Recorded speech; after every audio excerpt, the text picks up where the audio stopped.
ኢትዮጵያ ባለፈው ዓመት 8 አባል ሀገራትን እንዲሁም 48000 የህግ ባለሙያዎችን እንደ አባልነት ባቀፈው የምስራቅ አፍሪካ የህግ ማህበረሰብ ውስጥ አባል ሆናለች።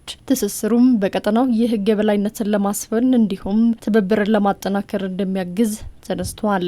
ኮመርሻል ዘርፉ ደግሞ ክሮስ ቦርደር ሌጋል ፕራክቲስን የምናበረታታባቸው ናቸው። ኢትዮጵያውያን ጠበቆች ኬንያ ሄዶ መስራት መቻል አለባቸው። ኢትዮጵያውያን ጠበቆች ታንዛኒያ ሄዶ መስራት መቻል አለባቸው።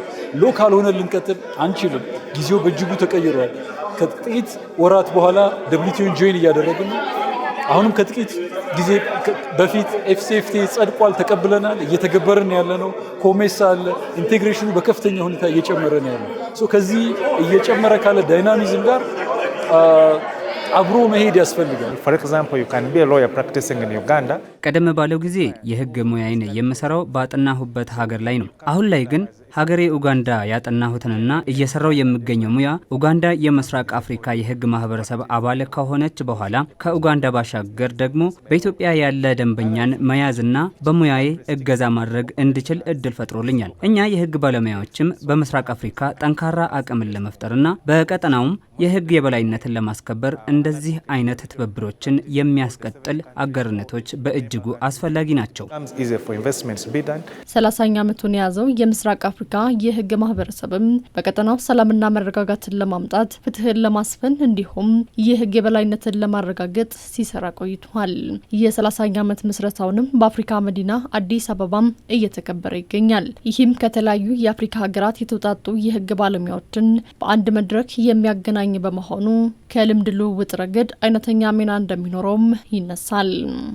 እነዚህ ፓናሎች ለኢትዮጵያውያን ጠበቆች በርካታ እውቀት የሚሰጡ ናቸው። ትሬኒንግ ማለት ናቸው። እነዚህ ጉዳዮች በዓለም አቀፍ ህግ፣ በቢዝነስ ሎ፣ በኮመርሻል ሎ፣ በአርቢትሬሽን፣ በአይፒ፣ በሂውመን ራይት፣ በህግ የበላይነት ላይ ያተኮሩ በበርካታ ዘርፎች ላይ ያተኮሩ በተለይም ኤልኤስ በባህሉ በአራት ዘርፎች በተከፈሉ ሲመከርባቸው የቆዩ ናቸው። በመድረኩም ኢትዮጵያ የፍትህ ተቋማትን ለማጠናከርና ለህግ ባለሙያዎች የፈጠረችው ምቹ መደላድልን በሚመለከት ልምዷን ለተቀረው የምስራቅ አፍሪካ ሀገራት አጋርታለች። ኢትዮጵያ የፍትህ ማሻሻያ የተለያዩ ማሻሻያዎችን እያደረገች ነው። የፍትህ ዘርፉን አስመልክቶ ከተደረጉት ማሻሻያዎች አንደኛው ምንድነው? ጠበቆችን የሚመለከት ነው። ኢትዮጵያ ውስጥ የጥብቅና ማህበር አልተፈቀደም ነበር፣ አይታወቅም ነበረ። ያንን እውቅና የሚሰጥ የህግ ስርዓትና ማዕቀፍ አልነበረም።